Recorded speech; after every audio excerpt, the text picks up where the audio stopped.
Sức khỏe thật quý giá. Vào bệnh viện có 2 ngày mà tôi đã thấm thía sức khỏe thật quý giá nên tự nhủ phải biết giữ gìn. Mở mắt tỉnh dậy, tôi thấy phòng bệnh có thêm một em nhỏ. Đó là một cậu bé chừng 7 đến 8 tuổi, dáng người gầy gò, đang nằm co chân trong vòng tay của mẹ. Mẹ tôi chuyển sang nằm cùng giường với tôi từ lúc nào mà tôi không hề biết. Tôi ngủ say quá.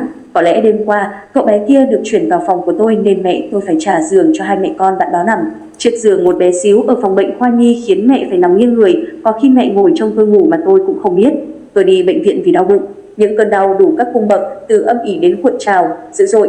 Có lúc tôi cảm giác như hàng ngàn mũi kim đâm nhói vào quanh vùng ngực. Giữa đêm, tôi gọi mẹ, tôi buồn nôn, tôi đau tê điếng cả người. Mẹ hoảng hốt sợ tôi bị đau ruột thừa nên đánh thức bố dậy, gọi xe taxi đưa tôi vào viện. Tôi được bác sĩ khám, siêu âm nhưng không phải đau ruột thừa. Tôi phải nội soi dạ dày, được chẩn đoán là đau dạ dày cấp và chuyển xuống khoa nhi. Phòng có 6 giường, vẫn còn trống 2 giường nên tôi nằm một giường, mẹ nằm một giường. Bác sĩ dặn, từ nay kiêng ăn đồ cay, đồ chua, hạn chế đồ chiên rán. Đặc biệt là không được bỏ bữa, không được ăn uống thất thường, học hành vừa sức, đừng để căng thẳng quá nhé. Mẹ chải tóc cho tôi, ôm tôi và thủ thỉ. Đấy, con nghe bác sĩ dặn nhé. Từ nay con nhớ ăn uống cẩn thận, không được bỏ bữa. Học hành thì đỡ rồi, được nghỉ hè rồi, con ạ, phải giữ gìn sức khỏe, chứ vào viện là thế này đây. Mẹ đưa mắt nhìn khắp phòng. Tôi nhìn theo, phát hiện hai bạn nhỏ tuổi hơn tôi cũng đang điều trị viêm dạ dày. Khổ thân, bé tí mà đã bị đau dạ dày, mẹ tôi ngạc nhiên. Bà bé Lan ở giường đối diện vừa buộc tóc cho cháu gái vừa trả lời mẹ tôi. Do ăn uống và cơ địa từng đứa đấy bác ạ. Bà cháu tôi vào viện gần 1 tuần nay rồi. Ban ngày thì tôi trông cháu, tôi đến thì bố mẹ cháu thay nhau. Cậu bé tên Quân vừa vào phòng đêm qua đã tỉnh dậy, nằng nặc đòi về. Con không ở bệnh viện đâu, mẹ cho con về nhà đi. Cậu bé tên Sơn trường học lớp 5 ở cạnh giường tôi tụt khỏi giường sang rủ. Em ơi, tí chơi cờ cá ngựa với anh đi, bác sĩ không cho về ngay đâu. Phải 1 tuần em ạ. Sau khi được cả phòng dỗ dành, bé Quân hết đòi về mà đòi ăn. Bé kêu đói nên mẹ tôi chạy đi mua cháo hộ.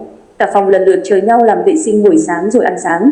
Bác sĩ đi phát thuốc, tiêm và dặn dò cẩn thận từng bệnh nhân và người nhà. Tôi bị nhẹ nên không phải tiêm.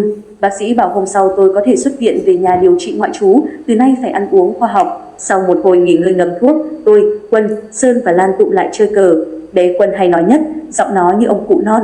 Mai kia em muốn làm bác sĩ, em tiêm cho mọi người. Lan thì hớn hở, em làm nhà báo cơ. Nhà báo được đi nhiều nơi chứ bác sĩ chỉ quanh quẩn ở phòng bệnh thôi.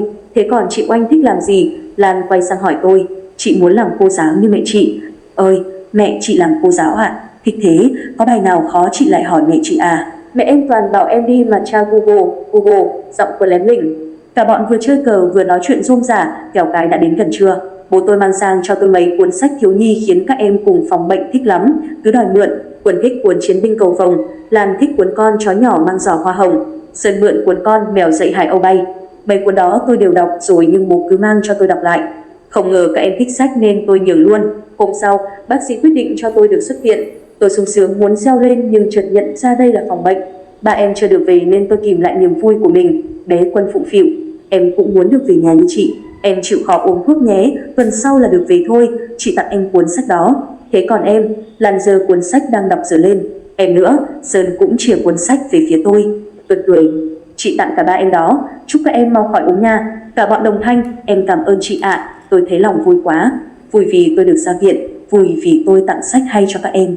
Dù ở cùng phòng bệnh một thời gian ngắn nhưng chúng tôi rất quý mến nhau. Cả bọn cùng hứa với bác sĩ là từ nay sẽ ăn uống điều độ, sẽ tránh ăn những đồ có hại cho dạ dày.